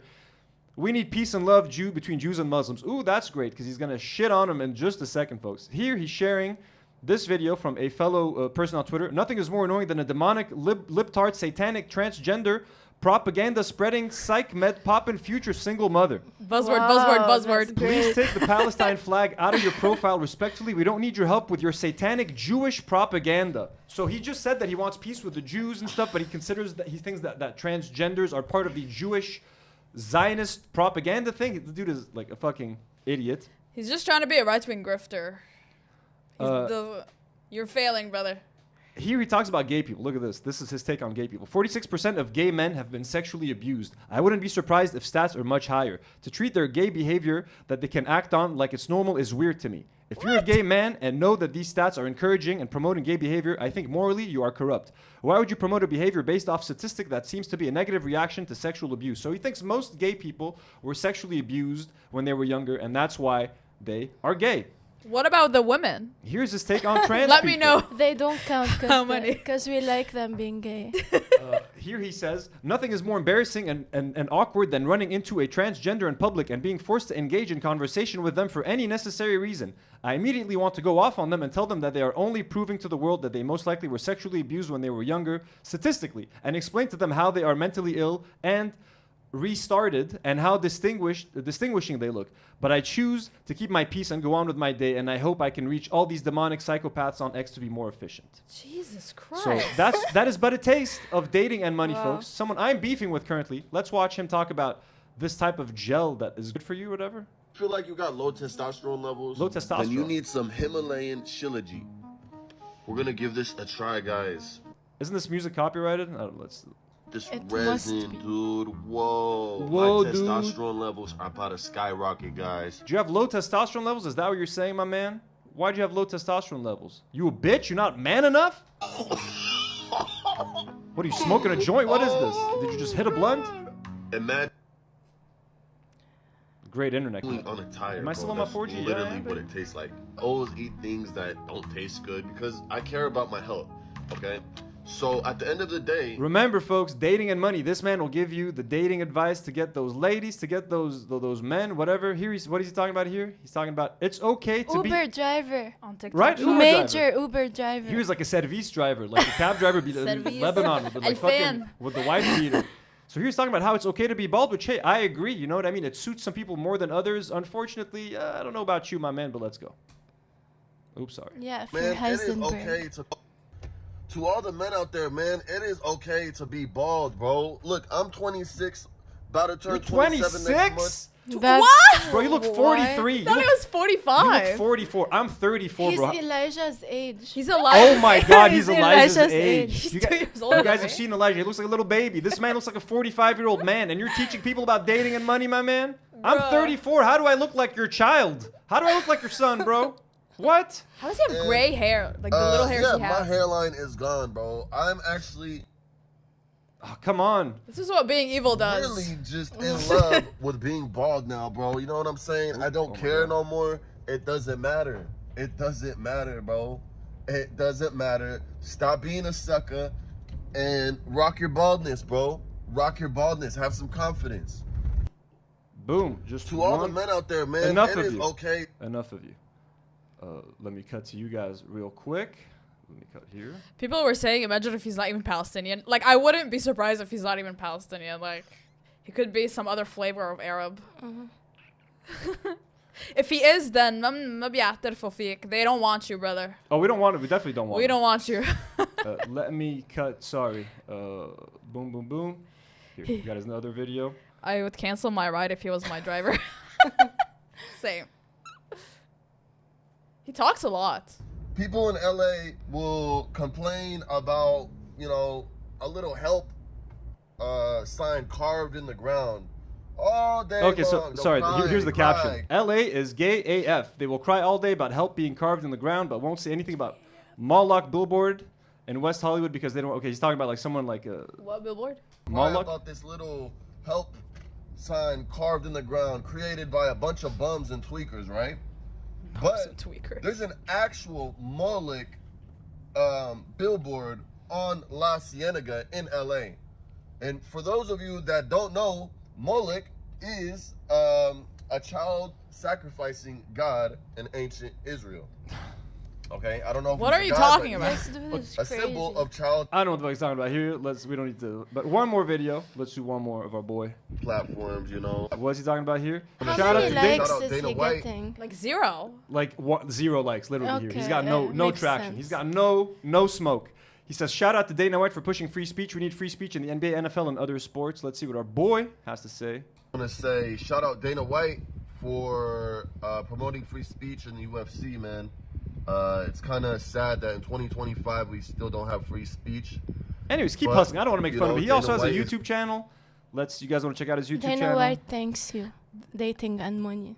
The thing is, why is he in LA if he hates gay people and trans people? You are in the gayest city in America, bro. Move. I know, right? Move away. Go to Missouri. So that's his YouTube channel. He's got 1.5. Oh, he's got less. He's at 1.5K subscribers. As I said, Ethan made fun of our views. I'm never gonna make fun of another creator's views. You're hustling, my man. But like 1.54K subs, you could do better. I'm sure. Keep hustling.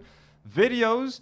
400 views, 68 views, 36 views, 10 views. Good luck, my man. We support you. I think you could do. If you believe in yourself, you know what I mean. You can make something of yourself. And but again, this is just to show Ethan. I'm pro-Palestine. I'm Arab. I don't have to. This guy is an embarrassment to Arabs. سمعتني يا حمار قارب شكلك يا قارب بعد تحكينا بدنا نرجع عليه. You're gonna deport me. قارب شكلك قارب هبلك ما في أسطل منك يعني أنت فلسطيني أنت جرسة لفلسطين عم بتجرس بلدك. فما تحكي ونحن كمان عم بتجرسنا لنا كمان ونحن ما خصنا فيك عم بتجرس بلدك ما تحكي بقى عن فلسطين لانه عم بتمثلنا كلنا بطريقه مبهدله والعالم هلا بامريكا عم يفكرونا نحن العرب هبل مساتيل وهبل مثلك لانك انت حمار انت بهله اوكي احترم حالك احترم العالم اللي حواليك and don't go harassing people as much as you disagree with Ethan and Ela don't fucking harass anyone in the streets because again you're making yourself look bad. What if they had their kids with them, bro? It's fucking horrifying to have some fucking random guy walk up to you in the street. Like, don't fucking do that shit.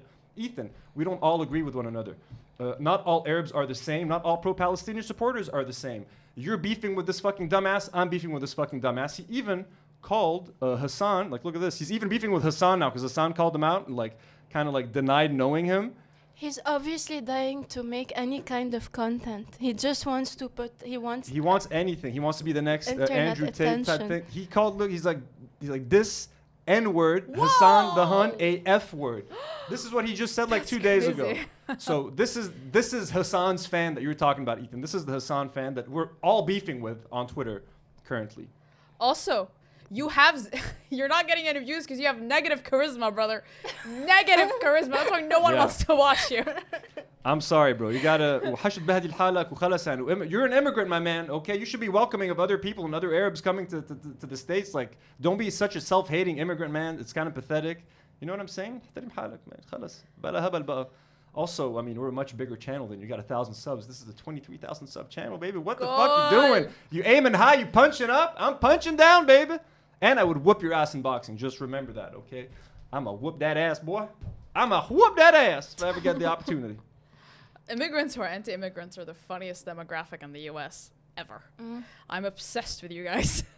We are quickly going to touch on something fun that happened. People are trying to dox us and get us fired from our jobs. Now, I've touched on this. I touched on this slightly in the live stream last week, and people were like, oh my God, we're so sorry that's happening to you. I was on Reddit. I was checking out a post on Reddit. I discovered this whole other, I thought that there was just like H3 Snark. Turns out there's this whole other H3 Snark-like subreddit, and someone shared this post, which we're going to read together, folks, momentarily. As I switch, how many viewers do we have in the... 777. Whoa, angel number. 7. That's like a lucky number. Jesus, that's beautiful. Desktop react. Here we go. So Destiny's community wanting Ethan to retaliate against Anthony Sargon from Do Not Worry for interviewing Bad Empanada. If you look at the bottom of the post right here, you'll see that a Brocken toilet seat is saying, I saw that Anthony Sargon of Do Not Worry podcast had Bad Empanada on after Hasan promoted him for a week. Hopefully Ethan shares who employs all these losers. Ain't no way they're just surviving off of podcast money. Now, that's pretty hard. I mean, okay, it's just some fucking freak who's just saying that on Reddit. I wasn't really going to take that very seriously. You know what I mean? I mean, a lot of people were probably wanting Ethan to send mass email campaigns. The difference is with Destiny fans is that they do it all the time to Hasan sponsors and like to Twitch, and like they're always sending these mass email campaigns. So I was like, okay, that's kind of weird. And I did actually reach out to my employers. Now, we all work in the Middle East. That's what's lucky. None of us work in the U.S. We don't work for American companies, so no one's gonna care if you call them and try to say that like we support terrorism or that like we're anti-Semites. No one knows who the fuck Ethan Klein is. Like, no one knows what you're gonna be talking about. Anyways, you know what I'm saying? But just in case, I reached out to my like coworker. I'm like, listen, you might get an email calling me an anti-Semite, saying that I like terrorists. I'm like, yeah, it's just some random YouTube beef I'm dealing with. She's like, tell me about it. I'm like, you're not like. I cannot begin to tell you the story. Like, there's way too many details. But then, Nour shared something interesting. Like a few days ago. I actually sent it before this post. So she sent us this before I saw this thing on Reddit, and this is what Nour sent us. Basically, someone had gone onto her LinkedIn, and then they showed her like your viewers also viewed, and they showed me, they showed Nadim, they showed Elijah. Elijah's blurred. I wonder if they saw me. They probably saw you at the bottom. But you know what this I mean? is all they showed me. So the person who checked out Nour's employment history went out and checked mine, Nadim's, the whole crew basically. And it's not until I saw that Reddit post that I kind of connected the dots and was like, this is probably a Destiny or H3 fan trying to see where we work, gather our employers, and email them or try to like threaten us to like lose our jobs or like, you know, try to scare us off from our jobs, which I think unemployed. So Nour is unemployed. I work for a company that is not based here. It's based in the Middle East. No one's going to care. I've already given them a heads up. You might get some crazy emails. They don't care. Elijah's job doesn't care. Nadim's job doesn't care. Like, good luck, folks. No one gives a shit. I literally cannot imagine my boss getting an email and caring, giving an ounce of care. She'll be like, putting us in junk. What the fuck is this? So I just wanted to like, this is all the evidence we have, a Reddit post, but knowing that how Destiny fans operate and now H3 fans being asked by Ethan to reach out to all of these Twitch sponsors and to anytime Hasan wants to do an interview, warn the person he's going to interview that Hasan is a dangerous menace to society, etc. I just thought it was fun to talk about that. Real quick. Now, there's something we need to talk about, folks, which is Anna Kasparian. Have you guys ever seen The Young Turks? Are you guys familiar with TYT at all on YouTube? It's been one of the longest running news organizations. Not me. No? Karine, how about you? I mean, I've seen clips of them and stuff, but I've never been a follower. Okay. So you're not very familiar with... So, in Beid Labeid. Okay. Okay, cool. So, most of you guys watching our American audience, you guys know TYT. It's hosted by Cenk Uygur and Anna Kasparian. Cenk is Hasan's uncle, and Hasan Piker actually got his start on TYT making like these short Facebook videos. I used to actually not be a fan of Hasan's old videos. I thought they were really obnoxious, and I used to find him obnoxious. But that's besides the point. So TYT, I used to watch a lot of TYT. It was one of the only destinations online for leftists, for Democrats to get their news. That was like a web series. Cenk, I always found was a little bit weird, like not the most charismatic guy, but very likable, and his heart was always in the right place. I always liked Anna. I always thought she had good takes.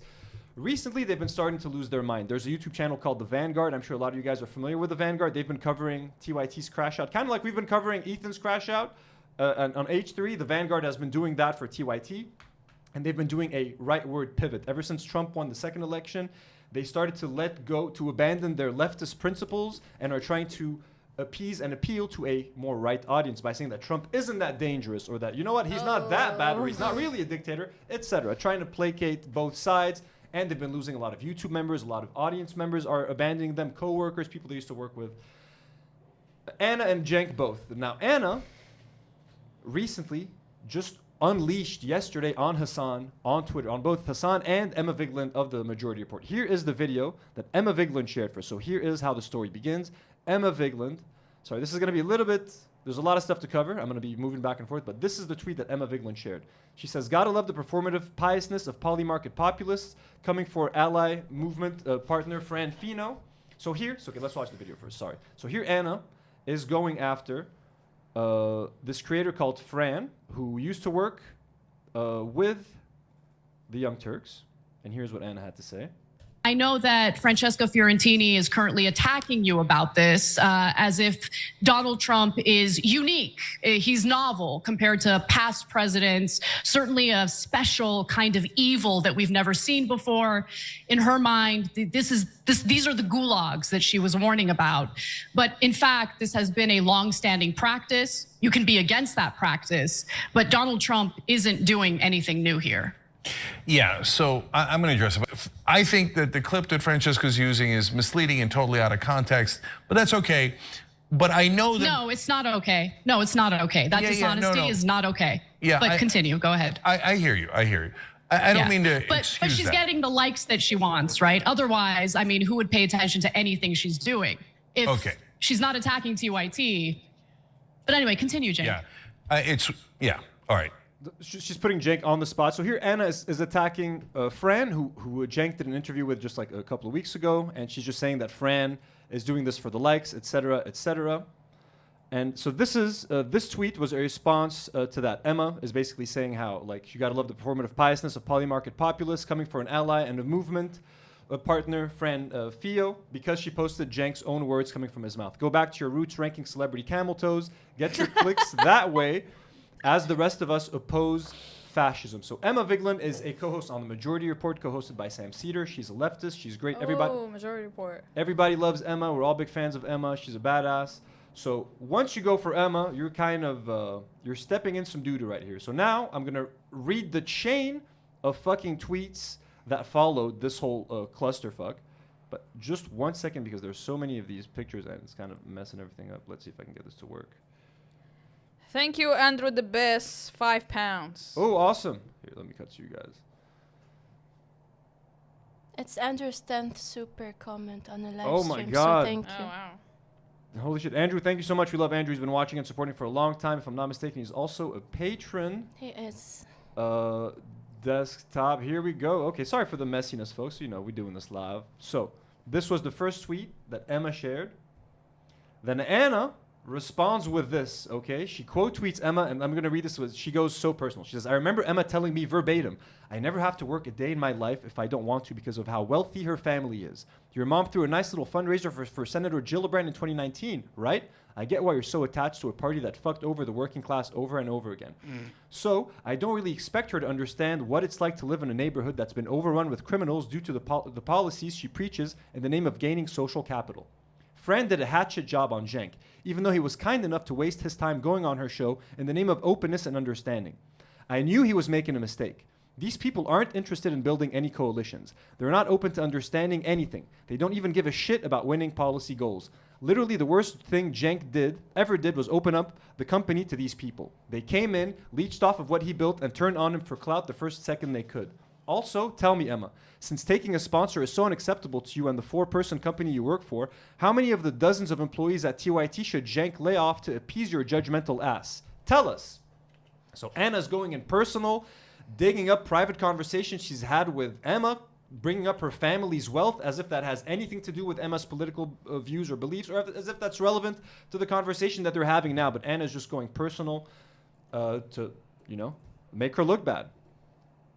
Here, Anna says, Emma, you should probably be open about the she replies to her own tweet. She says, Emma, you should probably be open about the Harris campaign's ad buy on the Majority Report too. Maybe that's why you were cheering so hard for a woman who shooed away any left-wing activist who wanted to ask her legitimate questions about her foreign policy in the Middle East.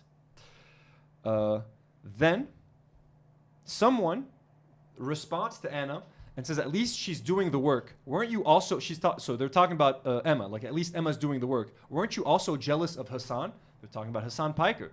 This is what Anna responds. She says, Hasan is a slave to his audience. I've never seen a man more terrified of the people who watch his streams. I would never be jealous of that. What? Now, where does this comment come from, the jealousy comment? It's from this video from a few years ago where Anna talked about Hasan. Let's watch it for context. It's because this is very important.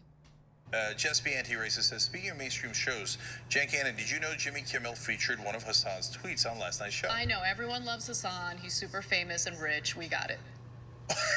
That bitterness broke out of nowhere. No, it's just, I get it. Like, no, I know. It's super salty. I love Hasan. I'm actually really happy for him. But, like, I also reflect on my own career and feel like a massive failure sometimes. So I don't like. I'm not.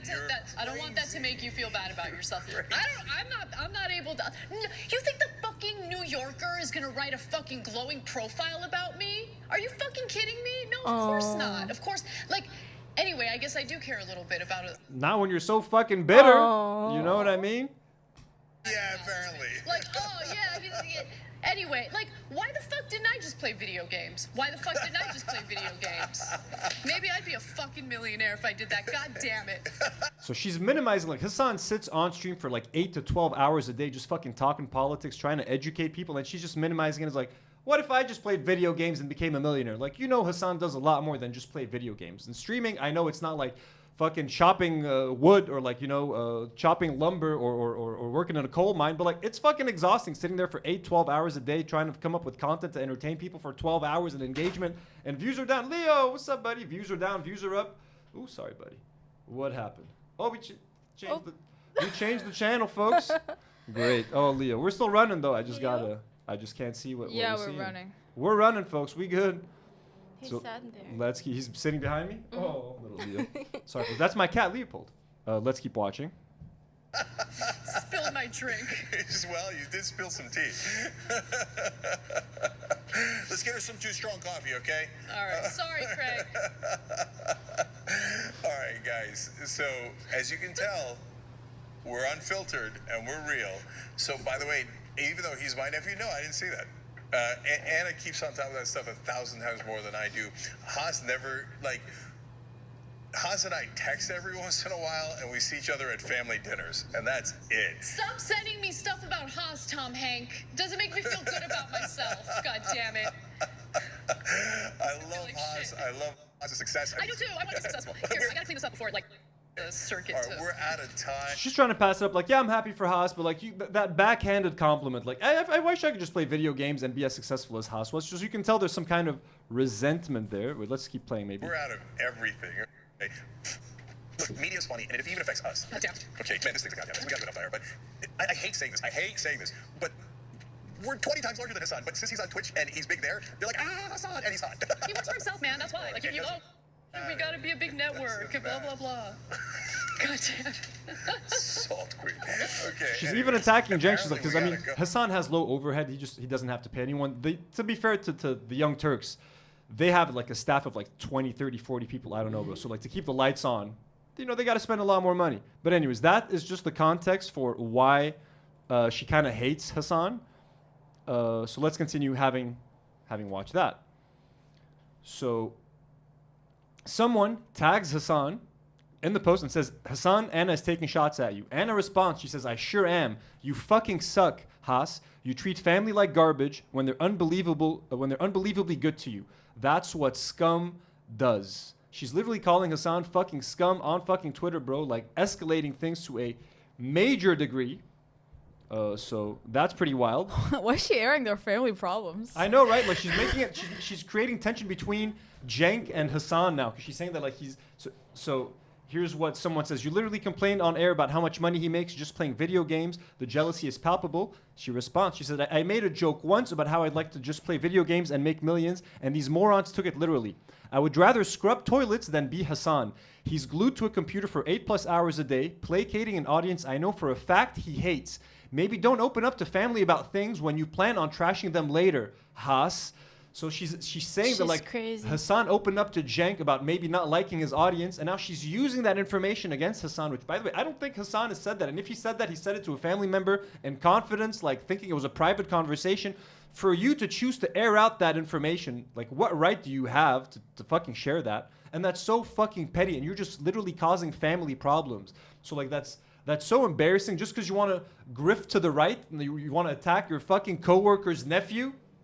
Hasan has been nothing but gracious to Anna. Now, he did mention that, like, Cenk might have stolen some intellectual property. Like, when Hasan created a show for the Young Turks, Cenk didn't let Hasan have any ownership of that show. And, like, the Young Turks would collect the money from that. But, like, other than that, he's never really said anything bad about his uncle. So someone says, you can tell how much he hates them when they walk up to him in the street. She's talking about Hasan's audience. She says, I know, it's both sad and hilarious that Hasan hates his audience. That's what she thinks. So she's fucking crazy. People in the chat are saying that he's pretty open about hating chatters. Chatters know this. Well, he hates the chatters. A lot of times he yells at the chatters, but like not his fans. And when they walk up to him in the street, he's the nicest guy. And actually, I have a video. Let's watch a video of Hasan being really sweet to a fan. And like, there's tons of examples of these. I just grabbed one. Okay. Hell yeah. You guys are having a good time. Absolutely. Thank you. Nice to meet you as well. What's up? Oh, thank you so much. Yeah. Let's do it.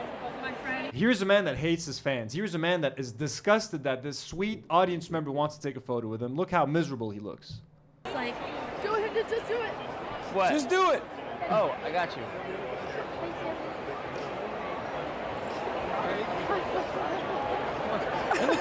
Oh, she's so cute. So cute. You look great. Thank you. Every year, don't be nervous. This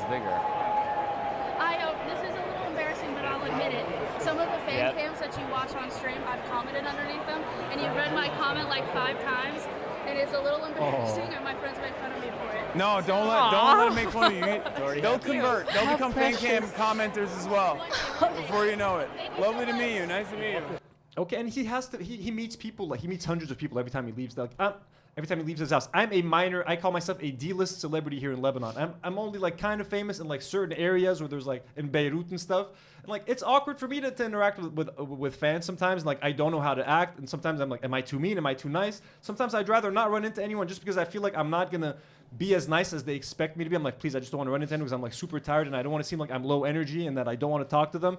And then every time I do meet someone, I spend the next 15 minutes wondering like, was I too mean? Was I nice enough? Did they get the sense that I appreciate the fact that they watch the show? So running into people is also kind of stressful. Not that we don't want to do it, but it's just like you want to make sure you give everyone like a special experience. And it if that makes any always sense. catches you off guard. Of course, you'd be like sitting there just having lunch or something, and then someone walks up to you. Like it's just weird at first. I love it. If you see me on the street, stop me and say hi. It happened to me today. I love it too, and I'm always obviously very thankful and appreciative. But like, sometimes I get a little bit like awkward because I'm very socially awkward. Like, it's easy to talk in front of a camera sometimes, but like, put me in front of one person in the street, I fucking panic. There's 800 of you watching now. For some reason, I'm fine because you're behind like a little lens. So you know. Yeah. But I mean, this is kind of just unhinged from Anna. I think there's a couple of more tweets here that we're gonna. I hope this is not too boring for you guys. I know there's a lot of reading, but this is interesting. So Emma responds to Anna talking about her being rich, and she says this is clearly a lie and is not my reality. She also says Majority Report did paid ads for the Harris campaign. Never happened. By the way, who did TYT sell their email lists to? By the way, I feel like we're the Vanguard right now. Shout out to the Vanguard. Love those guys. Silly and Billy. I knew it was a matter of time before Anna distorted our private convos for her own agenda. It's all she got. And like, yeah, fuck anyone having a private conversation with Anna Kasparian now. She's just going to fucking spill that shit on Twitter, baby. That's it. Oops, what did I do right there? Oh. Can you guys still see? Yeah, I think. Oh, sorry. Hey, Bashir and Solo. Yeah, sorry. That's what I did. I switched. Jank then also quote tweets Emma. He says, translation, I'm desperate to be noticed. The strategy I've chosen is unbearable self-righteousness. I will prove to everyone that I am the most pure and I can yell Nazi at the other side the loudest. Please look at me. Please. Oh, I did it again. Sorry, folks. I keep switching. Okay, here we go. Then I tweeted at Jank because I genuinely like Jank, folks. Again, I didn't grow up, but like I spent a lot of years watching TYT, and they used to be one of my primary sources of news on YouTube. And it's sad for me to see Jank fall into this fucking trap. I said, Jank, my guy, I spent years watching you, was a big fan. There has got to be a way for you to still make enough money without burning all your bridges and still keeping your integrity. Whatever you and Anna think you're getting out of this weird new direction cannot be worth it. Chill. And then we had Sam Cedar saying this is 100% unmitigated absolute lie. Let's make a Polymarket bet on it. Polymarket is the sponsor of TYT. For anyone who doesn't get it, that is the joke. Anyways, that is mainly the beef between Anna Kasparian and Hasan. And it's crazy. I mean, Hasan is being attacked on two fronts now. His ex-co-host, Ethan Klein, his ex-uncle's, his uncle's, Leopold, I can't see the switching. Oh my God, Leo. You guys, we got our cat's making an appearance. Leo, if you step on any of the cables, you're going to mess it up. Get him? Can I hold him? Leo, this is dangerous. This Leo. is dangerous, buddy. Ooh. Aw. Oh, little buddy. Just make sure he doesn't click any of the stuff that we need here for the streaming. Okay. So, you see, this is so dangerous. Leo, come here. See how it's? Come here, bud. I got it. No, oh my God. Okay, he's good. Poor kitty. Thank you, Mo. For the $10. And like the video. He said tell them to like the video. Like the video now or else. Thank you. Like and subscribe, folks. We're doing it live. We got to deal with the cat emergencies. He's doing okay, folks. He gets annoyed when I carry him sometimes. What else we got? You guys keep checking the chat for a second while I just make sure we're covering everything. 32M sent $5. Oh, well, thank you so much, 32M.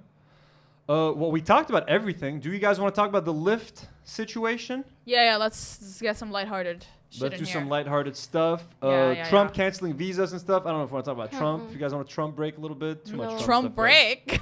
So that's an oxymoron.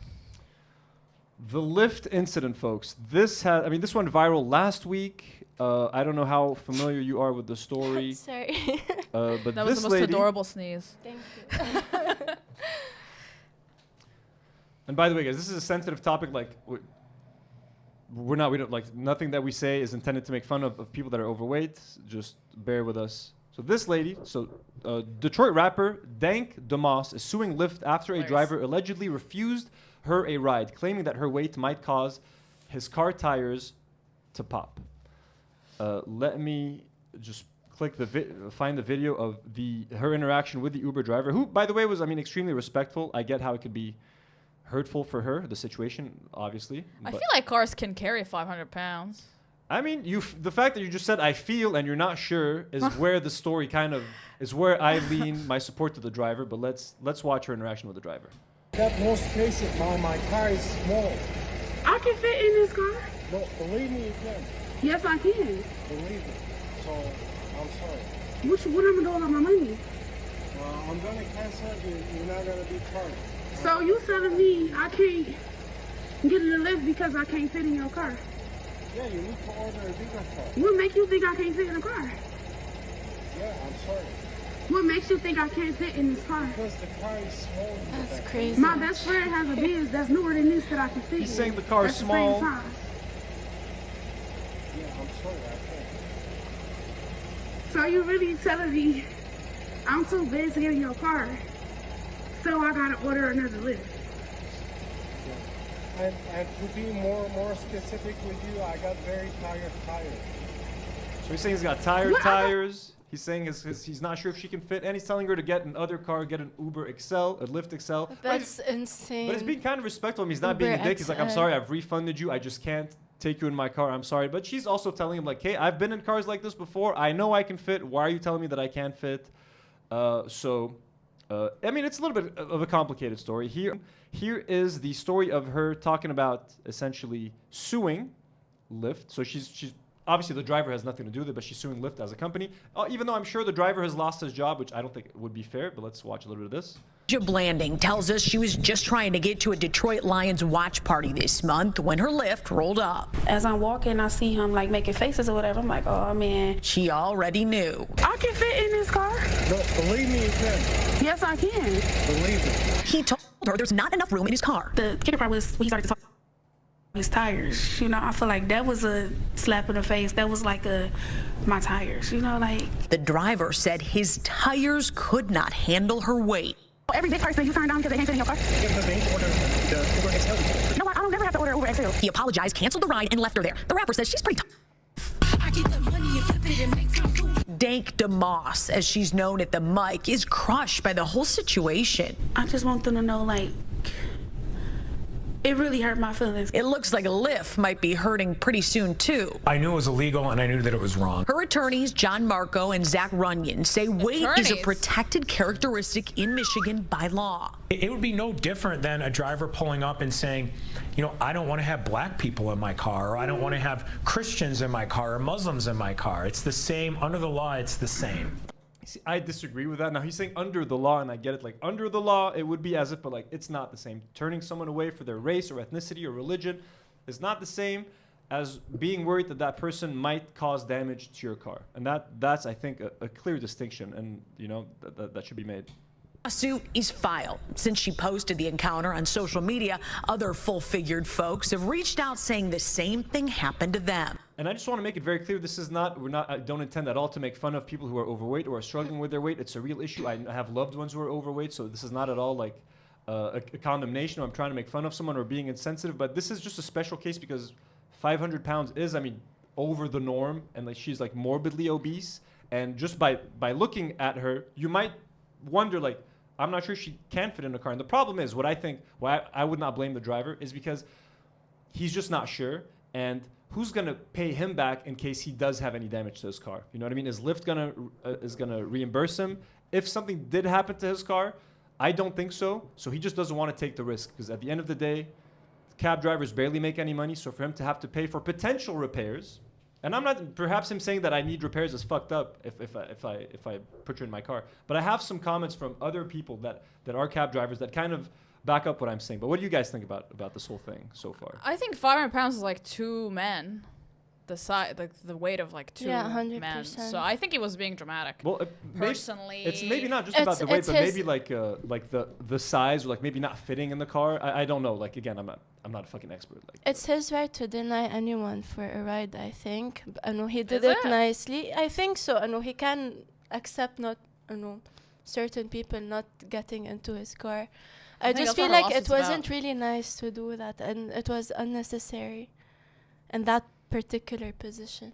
Well, yeah, I mean, again, I might be completely off base, but here I found some. I watched the Philip DeFranco video talking about this, and I found some interesting comments below that I wanted to kind of highlight.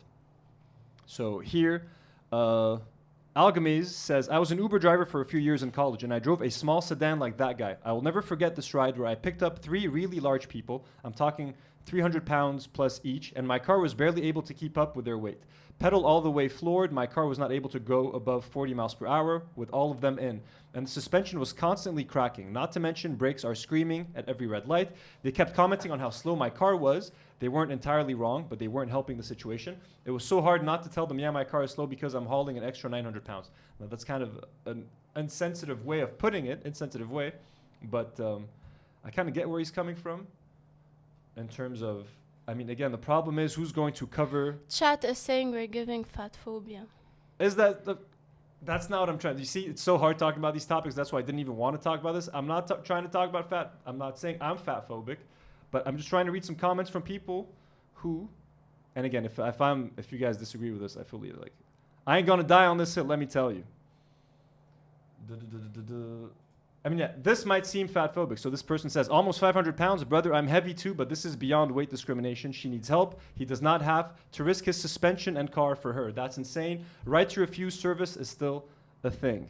This is another comment from Niel. My only thought about the Lyft lawsuit is that if something did go wrong during that ride, the driver would have been stuck paying for any damages to his vehicle. Lyft wouldn't pay and the rapper wouldn't be charged. I don't blame him for denying the ride if he felt that it wasn't going to be safe and could possibly jeopardize his income and livelihood.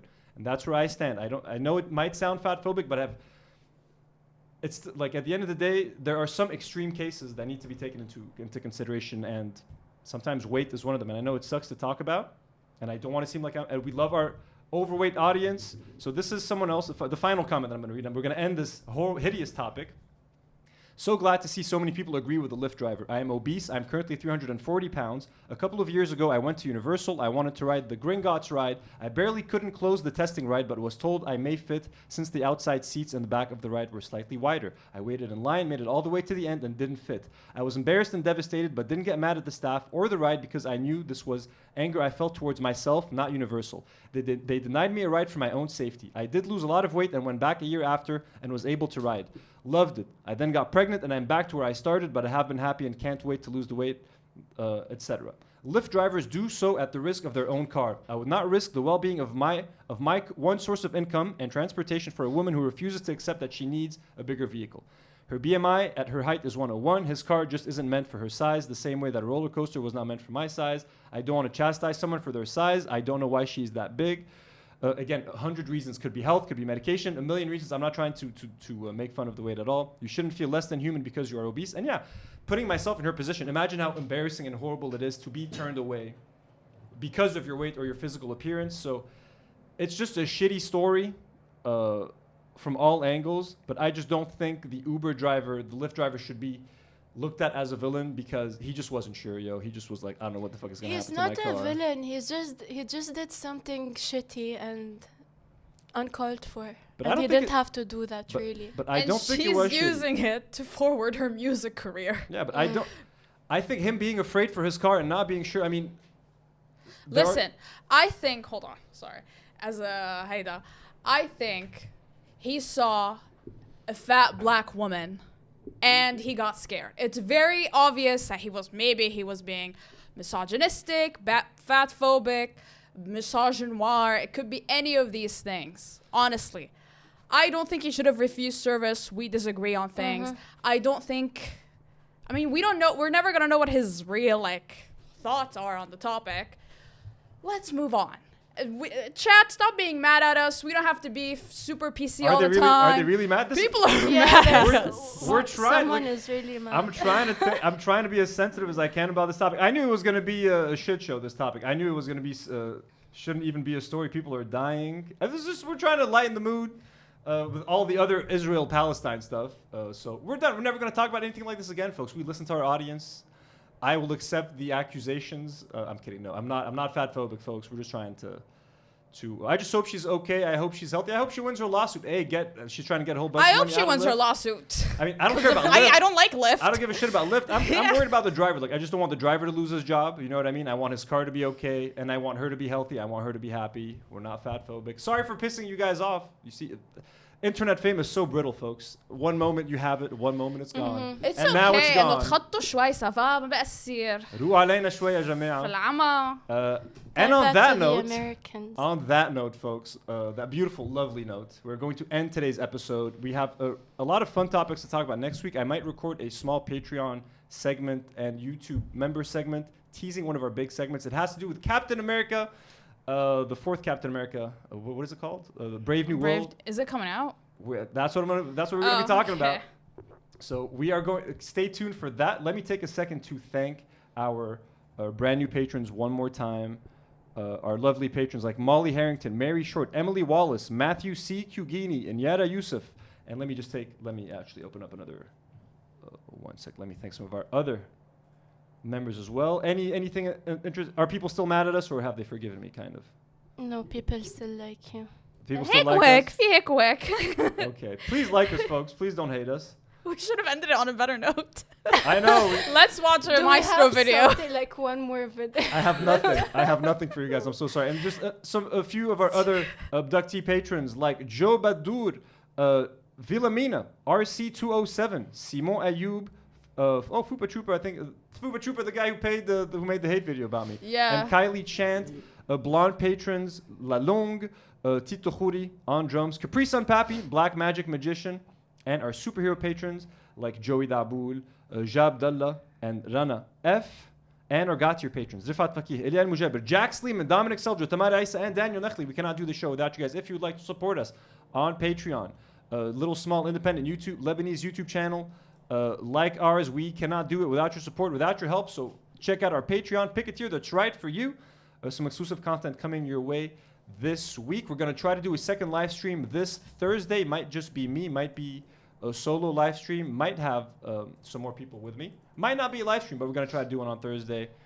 Ladies, anything you'd like to say to our audience before we... Did we miss any super chats? Anything we want to read? Yeah, hold on. Let me check.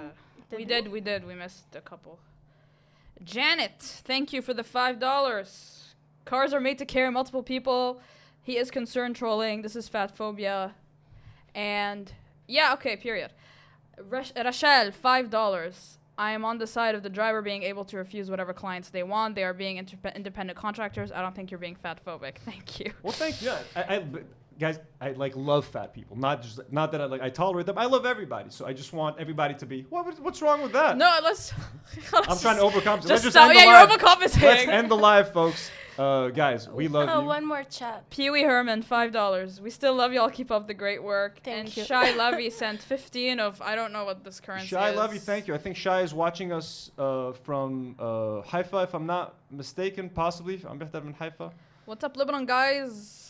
Are there news about Lebanese influencers next time, inshallah? Next time, inshallah. Folks, we love you. And as always,